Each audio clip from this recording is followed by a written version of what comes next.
Hai teman-teman, bertemu lagi dengan kita Kuliah Med, media edukasi online yang dapat diakses di mana saja dan kapan saja. Kali ini kita akan membahas tentang anatomi abdomen. Yuk teman-teman, mari kita pelajari sama-sama. Jadi, apakah itu abdomen? Abdomen adalah suatu rongga yang berada di antara kafum toraks dan pelvis. Namun, perlu diketahui bahwa batas antara abdomen dan pelvis ini sebenarnya tidak jelas. Jadi dapat dikatakan bahwa kedua rongga ini, abdomen dan pelvis ini, saling berkesinambungan. Antara abdomen dan toraks dibatasi oleh sebuah otot yang bernama diafragma, yang kita kenal juga sebagai salah satu otot-otot pernafasan. Kemudian antara abdomen dan pelvis dibatasi oleh apertura pelvis superior, atau nama lainnya pelvic inlet, sebagaimana yang ditunjukkan pada gambar ini. Pelvic inlet adalah suatu garis yang berada pada tulang pinggul atau kokse. Di bagian atasnya adalah abdomen, sementara di bagian bawah adalah rongga pelvis. Nah, kemudian kita lihat pada permukaan abdomen. Di permukaan abdomen atau perut, nah kita lihat sendiri di sini ada beberapa titik yang penting untuk diketahui. Yang pertama adalah umbilikus, atau bahasa awamnya adalah pusar. Kemudian linea alba, linea alba adalah garis ini yang berada pada garis median tubuh. Kemudian ada linea semilunaris, yaitu merupakan garis lateral dari otot rectus abdominis. Nah, karena abdomen ini merupakan rongga yang besar, maka dapat kita bagi-bagi. Pembagiannya dapat menurut cara yang sebelah kiri adalah cara 9 regio, dan sebelah kanan adalah cara 4 kuadran. Kita lihat sendiri pada region terdapat 2 garis horizontal dan 2 garis vertikal. Garis vertikal di sini adalah garis midclavicular atau memotong pada tengah-tengah klavikula, masing-masing pada sebelah kanan dan sebelah kiri. Kita lihat sini, ini yang kiri, garis kiri, kemudian ini garis kanan. Kemudian, untuk garis horizontalnya, yang atas merupakan garis subkostal, di mana garis ini berada di bawah iga atau koste. Kemudian garis yang bawah adalah intertuberkular, atau garis yang melintasi tuberculum iliaca. Nah, dengan adanya 4 garis ini, maka abdomen dibagi menjadi 9 region. Yang atas, yang tengah adalah epigastrik, sementara yang di sampingnya adalah hipokondria, yang kanan dan kiri. Kemudian yang tengah adalah region umbilicus. Kemudian di kanan kirinya ada flank. Flank ini dapat disebut juga lumbar, jadi lumbar kanan dan lumbar kiri. Kemudian yang bawah, yang tengah adalah regio pubik atau regio hipogastrik. Kemudian kanan kirinya diapit oleh regio groin atau iliaca atau inguinal, jadi regio iliaca kanan dan kiri. Kemudian untuk pembagian 4 kuadran, di sini kita lihat ada 2 garis yang membaginya. Garis pertama adalah garis median, yaitu garis yang memotong tubuh secara vertikal dari atas ke bawah di tengah-tengah tubuh. Kemudian garis yang horizontal adalah garis transumbilikal atau garis yang memotong tubuh secara melintang melewati umbilikus. Jadi kita bisa bagi kuadrannya ada 4 sesuai namanya. Ada kuadran kiri atas, left upper, kemudian kanan atas, right upper, kanan bawah, lower, right lower, kemudian yang kiri bawah adalah left lower quadrant. Pembagian region ini penting untuk mengetahui secara klinis kelainan-kelainan yang terdapat pada abdomen. Karena kita tahu sendiri organ-organ abdomen ini berada pada region yang berbeda-beda. Kemudian untuk lapisan dinding abdomen, pertama kita lihat dari dinding anterolateral. Ini kita urutkan mulai dari luar. Yang paling luar adalah kulit. Kulit ini terdiri dari berbagai lapisan ya, sebagaimana yang kita tahu. Ada epidermis, kemudian dermis. Kemudian di bawah kulit adalah fascia superficialis, di mana fascia superficialis ini pada abdomen dibagi menjadi dua bagian. Yang sebelah luar adalah fascia scamper atau lemak subkutan. Kemudian yang kedua adalah fascia scarpa atau membranous fascia, di mana pada region penis dan skrotum, fascia scarpa ini melanjutkan sebagai fascia coles.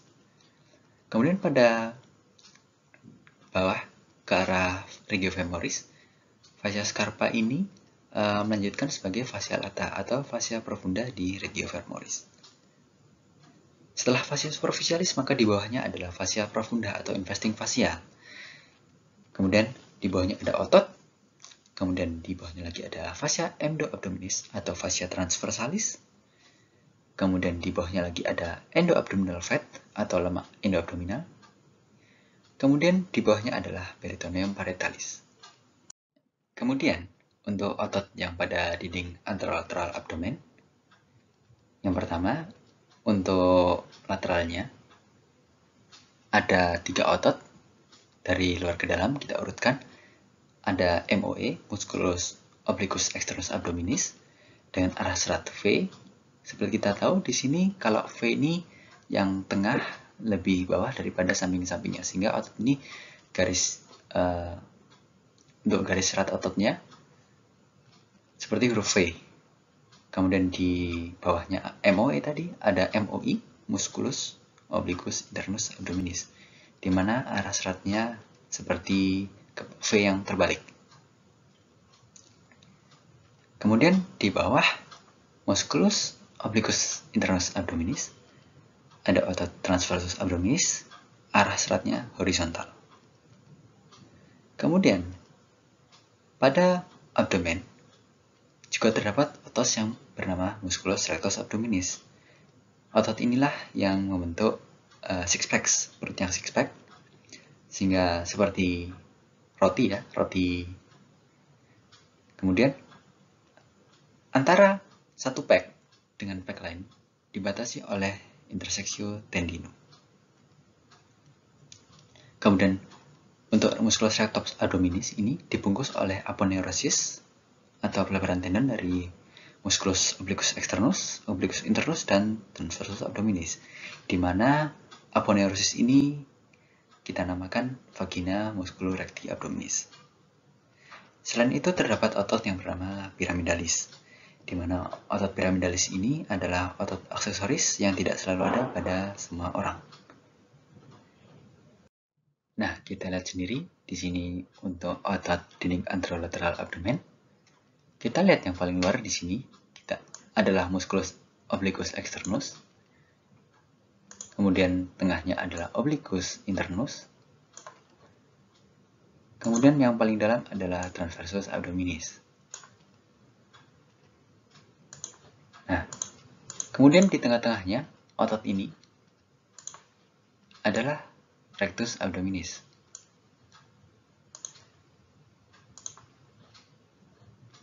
Nah, kita lihat sendiri di sini musculus rectus abdominis dibungkus oleh vagina musculorectal abdominis. Nah, untuk vagina yang membungkus rectus abdominis, bungkusnya ini dibagi menjadi 2, yaitu 2/3 atas dan 1/3 bawah, di mana yang 2/3 atas ditunjukkan oleh gambar yang atas A, kemudian yang 1/3 bawah ditunjukkan gambar B. Nah, batasnya 2/3 atas dan 1/3 bawah ini adalah linea arcuata. Linea arcuata ini berada di antara umbilicus dan symphysis pubis. Nah, kita lihat sendiri kalau pada atasnya ini 2/3 atas, bagian depan dan bagian belakang rectus abdominis dibungkus, sementara pada yang 1/3 bawah hanya bagian depannya saja. Kemudian kita lihat di sini di gambar, di bagian tengah dari rectus abdominis ada linea alba tadi yang sudah kita ketahui berada di tengah-tengah. Kemudian kita lihat sendiri di bawahnya otot transversus abdominis, kita lihat ada fascia transversalis tadi, kemudian di bawah fascia transversalis ada parietal peritoneum. Nah, salah satu kelainan pada dinding abdomen adalah hernia, di mana hernia ini adalah penonjolan berisi viscera yang terbungkus oleh peritoneum. Nah, kenapa terjadi hernia? Karena adalah kelemahan dari dinding abdomen. Lokasi yang sering adalah inguinal atau di selangkangan, kemudian di umbilikal, di pusar, kemudian pada linea alba. Kemudian hernia ini biasanya dibagi dua, yaitu hernia yang direct atau acquired, di mana kelemahan ini biasanya karena proses degenerasi pada usia lanjut. Kemudian hernia indirect atau hernia kongenital yang merupakan kelainan bawaan, sehingga dapat ditemui pada usia muda. Kemudian di bagian inguinal, otot-otot dinding abdomen tadi akan membentuk canalis inguinalis, di mana seperti namanya kanal, maka kanal ya, bentuknya seperti tabung, di mana mulut tabungnya adalah annulus, inguinalis superficialis, dan profundus. Annulus artinya cincin, di mana isinya berbeda pada dua jenis kelamin ya. Pada laki-laki isinya adalah funiculus spermaticus ditambah nervus ilioinguinalis. Kemudian pada perempuan, funiculus spermaticus ini tentu saja nggak ada ya teman-teman. Jadi adanya ligamentum teres uteri. Kemudian pada laki-laki, lokasi ini adalah lokasi lemah yang alami pada dinding abdomen sehingga memudahkan terjadinya hernia pada lokasi ini. Nah, kita lihat sendiri di sini canalis inguinalis pada laki, maka dia berisi funiculus spermaticus atau spermatic cord dan nervus ilioinguinalis. Canalis ini berjalan di antara dua annulus atau dua cincin, yaitu annulus inguinalis yang superficialis dan annulus inguinalis yang profundus.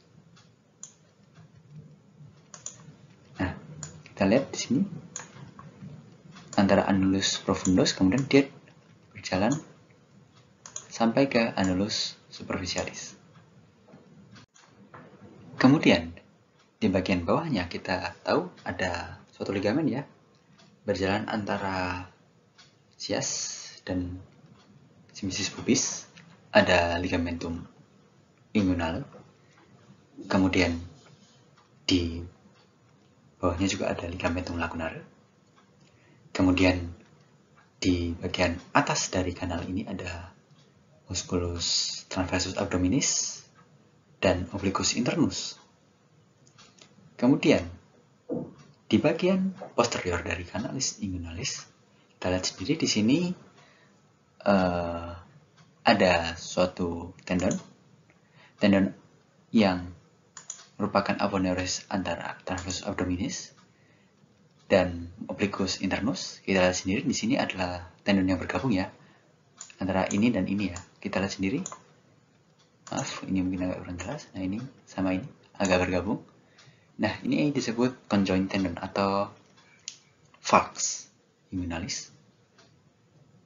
Nah, kemudian selain falx inguinalis, kita lihat sendiri di belakangnya ada fascia transversalis.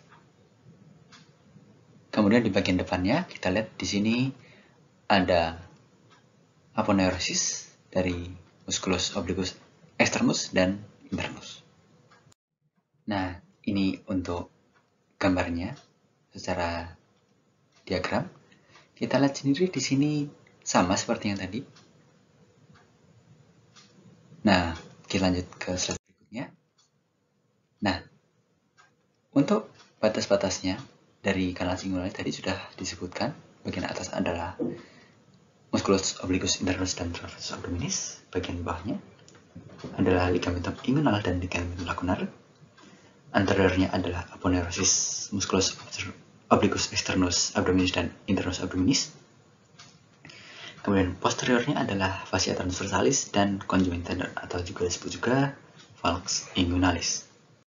Nah, salah satu bagian yang menarik untuk dipelajari pada pembentukan canalis inguinalis adalah proses turunnya testis ke dalam skrotum atau descensus testis, di mana descensus ini testisnya akan semacam di guide atau dipandu oleh suatu jaringan yang bernama gubernaculum.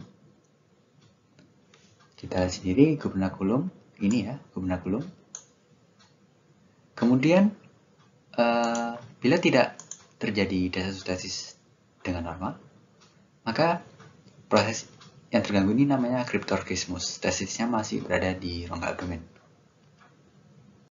Nah, kemudian kita tahu sendiri bahwa salah satu isi dari kanal inguinalis adalah funiculus spermaticus, di mana funiculus spermaticus atau spermatic cord ini berisi berbagai saluran ya teman-teman. Yang pertama adalah ductus deferens atau vas deferens, di mana ductus deferens ini adalah yang salurannya spermatozoa dari epididymis menuju ke vesicula seminalis. Kemudian yang kedua adalah arteri spermatica interna dan arteri spermatica externa. Kemudian arteri ductus deferens. Kemudian plexus pambiniformis, pembuluh limfe, dan plexus nervosus atau jaringan saraf. Nah, kemudian teman-teman, tadi telah kita bahas tentang dinding abdomen. Sekarang kita akan beranjak menuju ke peritoneum. Nah, peritoneum ini dibagi dua ya, teman-teman. Nah, peritoneum ada yang parietal, tadi peritoneum parietal merupakan salah satu penyusun dinding abdomen. Kemudian peritoneum visceral yang melapisi organ intraperitoneal. Nah, kemudian karena ada peritoneum ini, kita lihat sendiri ada ruang yang berada di antara peritoneum visceral dan parietal. Nah, ada dua ruang di dalam abdomen. Yang pertama adalah greater sac atau cavum peritonei. Kemudian ada lesser sac atau bursa omentalis, di mana keduanya dihubungkan oleh foramen epiploica atau nama lainnya foramen omentalis atau nama lainnya juga foramen Winslow. Kemudian pada beberapa tempat peritoneum ini membentuk suatu ekstensi. Ada omentum maius dan minus, kemudian ada mesenterium. Mesenterium ini adalah yang menghubungkan peritoneum, visceral, dan parietal. Nah, kita lihat sendiri di sini peritoneum ada dua ya teman-teman, yang di bagian luar seperti ini. Kemudian di bagian dalam yang melapisi abdomen, melapisi organ abdomen. Yang bagian luar melapisi rongga abdomen. Yang luar adalah peritoneum parietal, yang dalam adalah peritoneum visceral, di mana keduanya dihubungkan oleh mesenterium. Mesenterium ini adalah penghubung. Tadi yang visceral dan parietal juga menghubungkan organ-organ abdomen ke dinding belakang abdomen. Jadi semacam seperti tali yang mengikat organ-organ intraabdominal. Kemudian ada dua ruang di dalamnya. Ruangan yang lebih besar disebut greater sac atau cavum peritonei, yang di bagian dalam adalah lesser sac atau bursa omentalis, di mana keduanya dihubungkan oleh foramen omental atau foramen epiploica atau foramen Winslow. Kemudian ini ya teman-teman, ada organ, kita tahu ada yang berada di dalam rongga peritoneum, maka disebut intraperitoneal. Seperti di sini ada stomach, lambung, hepar, kemudian spleen atau lien, limpa. Kemudian ada yang di belakang dari rongga peritoneum, maka disebut retroperitoneal. Seperti contohnya di sini adalah ginjal kanan dan ginjal kiri. Nah, kemudian berdasarkan proses embriologisnya, kita lihat sendiri di sini dapat dilihat bahwa aslinya mesenterium itu ada dua ya, ada yang dorsal, ada yang ventral. Dimana yang bagian dorsal yang akan tetap bertahan sampai dewasa, kemudian yang bagian ventral di sini akan menjadi salah satunya adalah ligamentum falciform dari hepar. Kemudian mesenterium ini ada beberapa bagian pada mesenterium, di mana dia akan melipat ke bawah. Contohnya kita lihat sendiri pada mulai gambar D ini ya, ada bagian dari mesenterium yang akan melipat ke bawah, kemudian dia akan menutupi usus, sehingga akan menjadi greater omentum atau omentum mayor. Nah, kemudian kita lihat sendiri di sini ada omentum ya. Omentum itu ada dua, omentum majus, yaitu omentum yang seperti celanak ini ya, sebelah kiri kita lihat menutupi usus, sehingga dapat berfungsi sebagai pelindung dari usus itu sendiri, dari trauma, dari benturan.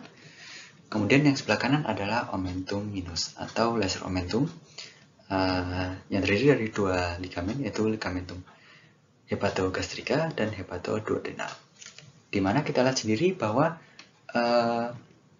di balik dari omentum minus, kalau kita lihat dari depan, di baliknya adalah bursa omentalis, di mana pintu masuknya yang ini adalah foramen Winslow atau foramen epiploica.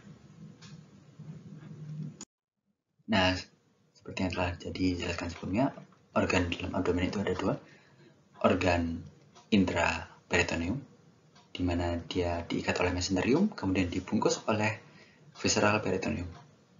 Kemudian ada organ yang berada di belakang rongga peritoneum, disebut organ retroperitoneum, di mana dia hanya dilapisi peritoneum pada bagian depannya, pada bagian anteriornya saja. Nah, kemudian kita lihat sini potongan membujur atau potongan sagital dari abdomen. Kita lihat sendiri di sini terdapat, kita lihat suatu tali ya, suatu tali yang mengikat dari organ-organ. Di sini adalah mesenterium. Nah, kemudian di sini ada yang diwarnai pink ini, di bawah dari hepar adalah bursa omentalis. Kemudian yang diwarnai merah gelap adalah cavum peritoneal. Nah, kemudian apa aja organ yang termasuk intra atau retroperitoneal? Jadi organ intraperitoneal adalah semua hollow organ atau gut. Jadi organ yang memiliki rongga seperti lambung, usus. Nah, namun ada beberapa perkecualian di sini, yaitu yang pertama adalah duodenum selain pars superior. Jadi duodenum itu nanti akan kita bagi menjadi 4 bagian, akan dijelaskan lebih lanjut. Kemudian kolon ascendens dan descendens, kemudian cecum, kemudian cauda pankreas.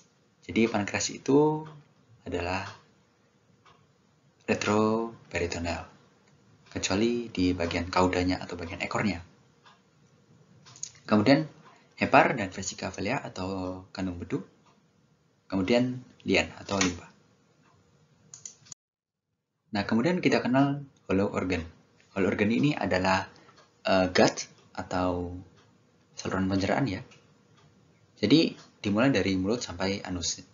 Jadi hollow organ ini kita bagi menjadi 3 bagian ya. Saluran pencernaan ini kita bagi menjadi 3 bagian, yaitu foregut, midgut, sama hindgut. Dimana antara mulut hingga papilla duodeni mayor, papilla duodeni mayor ini adalah tempat nanti masuknya saluran dari pankreas dan dari sistem biliaris. Itu papilla duodeni mayor ini nanti akan membatasi foregut dan midgut. Di bawah papilla duodeni mayor itu disebut midgut, yang akan terus sampai 2/3 oral colon transversum. Kemudian di bawahnya lebih distalnya lagi adalah hindgut. Hindgut ini berarti ya sepertiga distal atau sepertiga anal colon transversum hingga mencapai anus. Di mana ketiga bagian ini disuplai oleh pembuluh darah yang berbeda. Yaitu di sini ya, kita lihat di rongga abdomen ya. Rongga abdomen di bagian foregutnya, hollow organ ini disuplai oleh pembuluh darah arteri soleca atau truncus soleacus. Kemudian yang bagian midgut disuplai oleh arteri mesenterica superior, dan yang di bagian hindgut disuplai oleh arteri mesenterica inferior. Nah, untuk esofagus dia menembus diafragma setinggi T10 atau trocar 10. Kita namakan lubang di diafragma di mana esofagus lewat ini yaitu esofagus. Di mana kita tahu juga hiatus di diafragma itu yang besar ada 3 ya. Ada hiatus vena cava setinggi 8, setinggi T10 hiatus esophagus, dan setinggi T12 hiatus aorticus. Nah, untuk menghafalkan mudahnya, kita lihat sendiri vena cava di sini ada 8 huruf, maka setinggi T8. Kemudian esophagus, esophagus di sini ada 10 huruf, maka T10, dan aorticus sisanya yaitu T12. Nah, untuk referensi yang penting dari esophagus, kita tahu sendiri di sini esophagus memiliki pembuluh-pembuluh vena. Nah, dapat dilihat di gambar di samping bahwa pembuluh vena dari esophagus itu saling bersambungan dengan sistem porta hepatis atau vena porta dan sumber-sumbernya ya. Nah, kita tahu sendiri jika terjadi peningkatan tekanan dalam vena porta, contohnya pada cirrhosis hepatis, maka tentunya tekanan ini akan merambat salah satunya ke pembuluh vena esophagus. Nah, masalahnya adalah pembuluh esophagus ini jika tekanan tinggi akan mudah pecah sehingga dapat menyebabkan perdarahan, dapat menyebabkan kematian. Nah, kemudian hal ini, perdarahan ini maksudnya dapat dimanifestasi menjadi hematemesis dan melena. Nah, hematemesis atau mudahnya kita adalah muntah darah.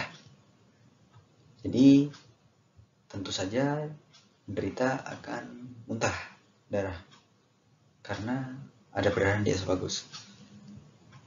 Kemudian penderita juga akan mengeluarkan feses yang sudah bercampur darah. Nah, darah ini akan bercampur dengan asam lambung, di mana hem dalam darah, hemoglobin akan membentuk hematin dan akan mewarnai feses menjadi seperti gelap. Kalau orang bilang seperti betis. Nah, adanya melena dan hematemesis ini merupakan tanda-tanda dari perdarahan saluran cerna atas. Nah, sementara bagian saluran cerna bawah nanti manifestasinya adalah perdarahan segar yang berwarna merah, kita sebut hematochezia. Jadi kalau saluran cerna atas yang bagian atas itu berdarah, fesesnya akan kehitaman, disebut melena. Lalu jika bagian bawah yang berdarah, maka akan disebut hematochezia yang berwarna merahan. Nah, ini adalah gaster atau lambung. Gaster ini adalah suatu pembesaran dari sistem pencernaan. Saluran pencernaan ini menggembung, membesar, membentuk suatu lambung, suatu kantong, di mana kantong ini punya beberapa bagian. Yang pertama adalah kardia. Kardia ini adalah bagian yang dekat dengan lower esophageal sphincter. Jadi, sphincter antara esophagus dan lambung disebut lower esophageal sphincter. Nah, di atas dari sphincter ini membentuk suatu seperti cekupan, disebut cardiac notch.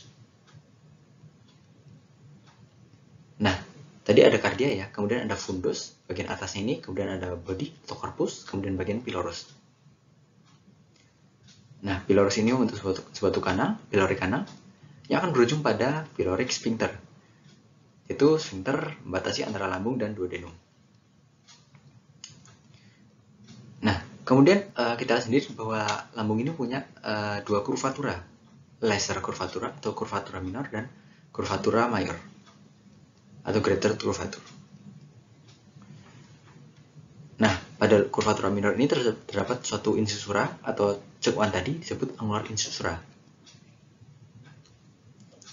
Nah, bagian dalam lambung ini seperti berkerut-kerut ya, itu dinamakan via gastrica. Dan kita tahu bahwa lambung ini tersusun dari 3 lapis otot ya. Dari paling dalam, yaitu oblik, kemudian luarnya ada sirkular, dan paling luar adalah longitudinal. Kemudian setelah lambung ada usus kecil atau kita sebut intestinum tenue. Nanti ada beberapa bagian dari intestinum tenue, yaitu duodenum, jejunum, dan ileum. Nah, ciri khasnya pada intestinum tenue di sini adalah adanya lipatan-lipatan yang disebut plica semicircularis atau plica Kerckring. Kemudian pembuluh darahnya di sini menyusun suatu arkade ya, arterinya. Arkade susunannya ini dapat dilihat pada gambar B, menyusun arkade. Kemudian pada intestinum tenue ini terdapat gerakan peristaltik. Nah, Untuk intestinum tenue terdiri dari 3 bagian, yaitu duodenum, jejunum, dan ileum. Nanti untuk bagian ini akan kita bahas secara khusus pada duodenumnya atau usus 12 jari. Nah, kemudian usus 12 jari ini akan melanjutkan pada jejunum, kemudian jejunum akan melanjutkan pada ileum. Nah, pada duodenum sendiri terdiri dari 4 bagian, yaitu bagian pertama atau ampula atau bagian superior, kemudian bagian descending atau bagian kedua, bagian inferior atau horizontal atau bagian ketiga, dan bagian keempat atau bagian ascending. Jadi ada 4 bagian duodenum. Nah, duodenum ini dibatasi di bagian proksimal oleh sphincter pleurus dan di bagian distal oleh duodenojejunal flexure. Nah, pada duodenojejunal flexure melekat suatu ligamen bernama ligamentum teres. Ligamentum teres ini adalah batas antara saluran cerna bagian atas dan bagian bawah. Tadi kita sudah jelaskan perbedaan saluran cerna atas dan bawah yang imbasnya pada jika ada perdarahan, maka yang saluran cerna atas akan menyebabkan melena dan bagian bawah akan menyebabkan hematochezia. Kemudian pada duodenum ini terdapat suatu papila, suatu tonjolan yang disebut papilla duodenum major atau papilla Vatteri, di mana papilla Vatteri ini punya sphincter yang disebut sphincter Oddi, di mana sphincter Oddi ini akan mengatur pengeluaran dari 2 ductus, yaitu yang pertama ductus choledochus atau common bile duct, kemudian ductus pancreaticus major atau ductus wirsung. Nah, kemudian pada pankreas kadang-kadang ditemui yang disebut papilla duodeni minor. Ini tidak selalu ditemukan, yang merupakan muara dari suatu ductus yang disebut ductus pancreaticus accessoris atau Santorini. Nah, ini tidak ditemukan pada setiap orang sehingga bersifat aksesoris saja. Nah, kita lihat sendiri bahwa duodenum ini bentuknya seperti melingkar ya. Dia melingkari kaput dari pankreas atau kepala pankreas.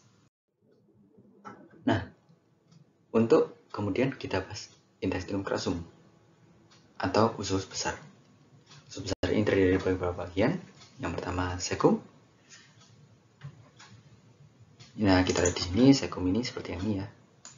Kemudian appendix. Nah, karena bentuknya seperti cacing maka disebut appendix vermiformis, seperti cacing. Kemudian kolon. Kolon ini yang panjang dari sini sampai ke sini. Nah, kemudian rectum dan anus. Rectum, anus. Nah, batas antara intestinum crassum dan tenue tadi adalah valvula ileocecalis, jadi valve atau katup antara ileum dan cecum. Nah, kita lihat di sini cecum merupakan gang buntu ya teman-teman. Dia jika dari ileum kan makanannya akan mengarah ke atas nih, ke arah colon ascending. Nah, sementara di sini ileum ini, cecum ini gang buntu. Nah, ujung gang buntunya ini adalah appendix atau usus buntu. Nah, kemudian kolon kita bagi, untuk kolon kita bagi menjadi 3, yaitu kolon yang ke atas ascending, kemudian transverse yang ke arah transverse, dan yang ke arah bawah atau descending. Kemudian kolon yang ke bentuk seperti sigma, melekuk, di sini disebut sigmoid kolon. Nah, pada dinding dari intestinum crassum terdapat beberapa fitur. Yang pertama adalah plica semilunaris. Lipatan-lipatan ini adalah plica semilunaris. Jadi adalah 1 plika, 2 plika, 3 plika, 4 plika. Nah, itu adalah plica semilunaris. Kemudian di antara plika-plika ini adalah yang namanya haustra.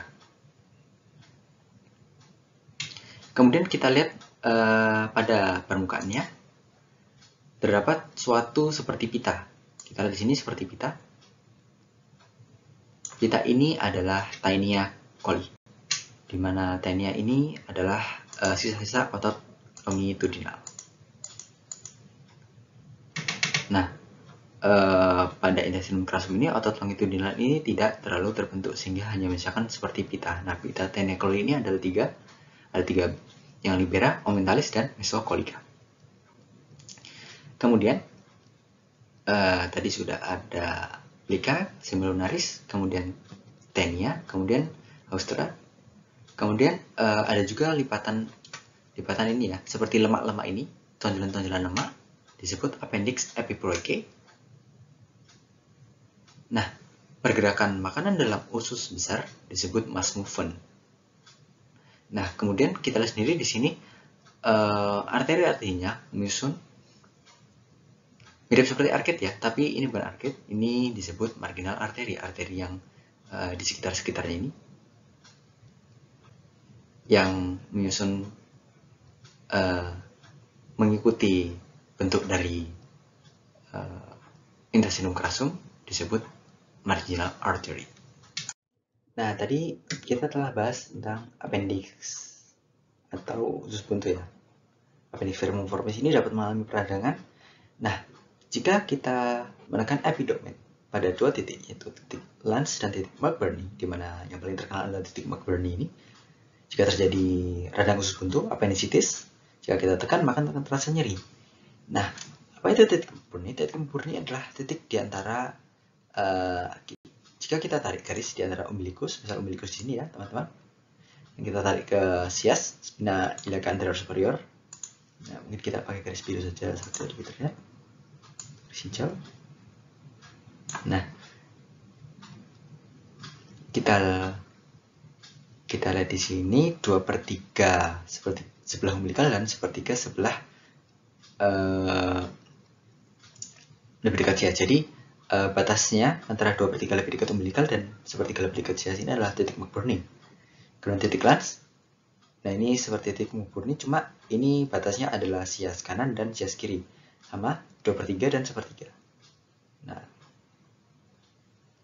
untuk inervasi halo organ dibagi menjadi dua, yaitu inervasi sistem saraf ekstrinsik dan intrinsik. Jadi halo organ itu yang ekstrinsik dipersarafi oleh sistem saraf otonom. Yang intrinsik dia adalah suatu jaring-jaring saraf di dalam halo organ itu sendiri, di dalam dindingnya. Nah, untuk yang intrinsik di sini ada sistem saraf simpatis dan parasimpatis. Sistem saraf simpatis di sini dia berasal dari medulla spinalis, segmen T5 sampai L4 atau segmen toracolumbal ya. Kemudian untuk yang parasimpatis, dia berasal yang pertama dari nervus cranialis, dari nervus vagus, dan nervus splagnicus pervis. Kemudian di sini untuk sistem saraf intrinsik, yaitu jejaring-jejaring saraf yang berada pada dinding hollow organ. Nah, di sini terdapat dua plexus. Ada plexus submucosa, berarti yang ada di bawah dari mukosa, yaitu plexus Meissner, dan sulcus yang berada pada lapisan di antara otot longitudinal dan sikular adalah plexus menteric atau plexus Auerbach. Nah, sekian untuk bagian anatomi abdomen part 1, kemudian akan dilanjutkan oleh part 2. Terima kasih. Dan jangan lupa untuk like, comment, share, subscribe, dan bunyikan lonceng. Dadah teman-teman.